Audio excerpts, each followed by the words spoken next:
Hello, friends, and welcome back to Stories About Entitled People. But before we begin, best way to support our channel is to leave comments, like, and subscribe with the turned-on bell so you don't miss the new video every single day. Here we go. You won't pay rent? Good luck finding a new apartment. So this happened to me about 10 years ago in a big city on the West Coast. Hopefully this counts as pro-revenge. I had just finished grad school and was looking for a way to cut down on rent in an already expensive rental market. Now, mind you, I was young, desperate, and inexperienced with roommates at the time, and this was a huge life lesson for me, and hopefully for my roommate too. I placed an ad for a roommate on Craigslist, which in hindsight wasn't a smart move. Enter bad roommate. Bad roommate was a few years older than me and at first seemed really cool with a stable job as a licensed masseuse. After interviewing her, hitting it off really well, and getting to know each other for about a month, we rented a loft in downtown around October with the agreement rent and utilities would be split. Around the time our first rent was due, November, bad roommate said that her work had been slow and she'd pay rent in the next 2 weeks. Luckily, I had enough savings, so I covered rent. Well, the 2 weeks came and went, and still no rent. When I asked about the rent, she yelled obscenities and accused me of being abusive and harassing her. No kidding.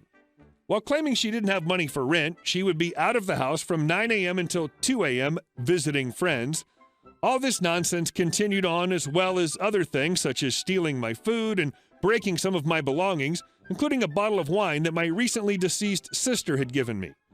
Bad roommate's excuse was bad energy in the house, while giving me a little smirk.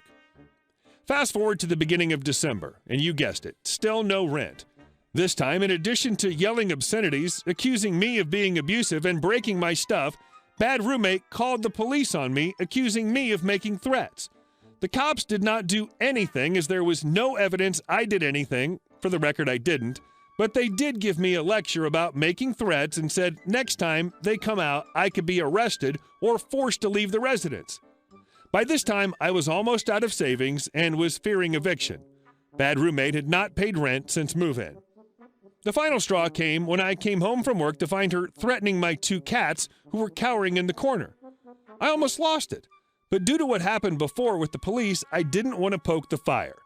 This is when I remembered the officer saying I could be forced to leave the residence, and a light bulb went off in my head. Now the revenge part. I called my best friend, whose father, best friend's dad/attorney, was an attorney. After a phone consultation with him, he told me to pay up the rent and utilities through December, then simply surrender my key, garage remote, etc., with a signed note saying that I surrender possession of the property with a specified date. I snapped a photo of this note and left it with the secretary in the management office. I then proceeded to sign a new lease with the last of my savings, 1 week before Christmas while bad roommate was out visiting friends.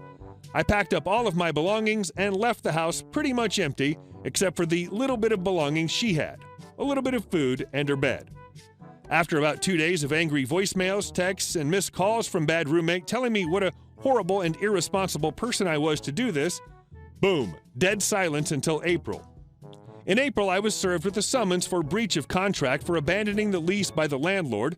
I contacted the attorney, aka best friend's dad, and filed a response to the court with a hearing date set in late May. I showed up to the hearing with my friend's dad, attorney, and his 2, I'm guessing they were assistants.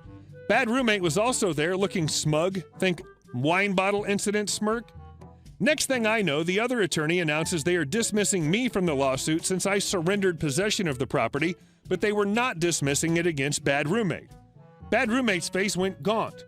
The smirk disappeared, and it was priceless. After some back and forth with her almost getting held in contempt of court for outbursts, the judge ruled against my roommate with a full judgment awarded to the landlord. The first cherry on top, best friend's dad represented me pro bono. The final cherry on top, I came to find out a month later via an angry voicemail from bad roommate that after being kicked out of a friend's house while couch surfing, her credit was trashed. She had an eviction on her record and subsequently could not get another apartment, and that again I was a horrible, irresponsible person. I never heard from her again.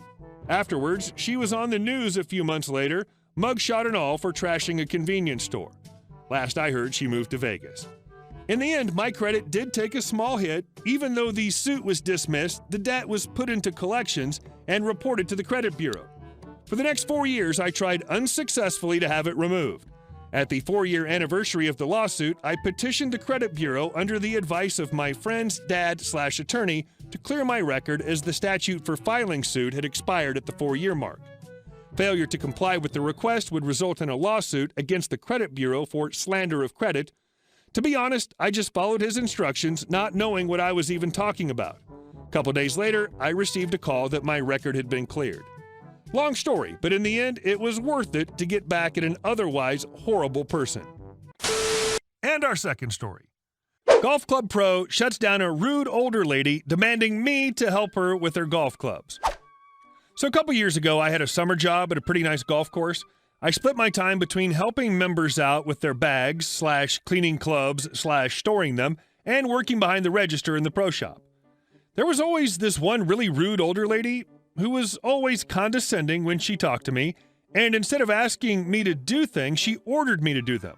And while they're not mandatory, she never tipped either. I always put up with it because it wasn't my place to get involved. Fast forward to this week. It's opening day, and now I have a better job and as a result, a membership at the same club. As I'm loading my own bag into my cart to go out and play my first round of the year, lo and behold, this lady steps out of her SUV and starts waddling towards me. I immediately knew she was about to ask me to get her clubs, and I'd be lying if I said I didn't get a bit excited about the opportunity to finally fire back. "Hey you, get my clubs on a cart. I'm going to play 9. I told her very calmly that I no longer worked at the club. She basically replied with, "I don't care. You will load my clubs onto the cart or I'll speak with the pro." I told her to go ahead, and she marched into the pro shop. A few minutes later, her and the pro walk out, and he notices it's me and tells her that I don't work at the club anymore. At this point, she's fuming. "Well then, who's going to load my clubs onto the cart?" The pro walked over and helped her out with her clubs, and as she was walking past, she mumbled something at me under her breath and gave me a nasty look. The pro made it all worth it when he stopped her and said, "Listen, I understand the confusion, and I know you've been a member here for a long time. But OP's also a member here. You can't treat other members like that." If anyone else has ever been in such a situation, you would know how good it feels to hear something like that. Long story short, she didn't say another word. And our last story. Act like the neighbor from hell and threaten my grandparents? Enjoy losing your job and house. A while back, my grandparents, who've lived in the same house for decades, got new neighbors. It was a wife and husband with 2 kids, and they seemed fairly nice. The husband spoke to my grandfather a few times when they were outside and seemed genuine. He said he was a correctional officer, so his hours were strange, and he may be coming and going at odd hours depending on his schedule. A few months later, they went on vacation and asked my grandfather to watch the house for them, make sure no one was lurking around or breaking in. A few days into their vacation, my grandfather heard their dog whining in the backyard, so he looked over the fence and found the dog tied up on about a 6-foot lead with no water around him. He couldn't get into the yard, so he called animal control, who came and took the dog. When the neighbors got home, the husband went ballistic. He hit my grandparents' door so hard, they thought it was going to break. He got in my grandfather's face and called him every ugly word he could come up with, and told him if he ever caught him outside on his own, he'd make him pay for making them lose their dog. It only escalated from there. In the middle of the night, someone took the large community dumpster from the back alley and threw it over the fence into my grandparents' pool. The kids threw eggs from their backyard all over my grandparents' back patio and house.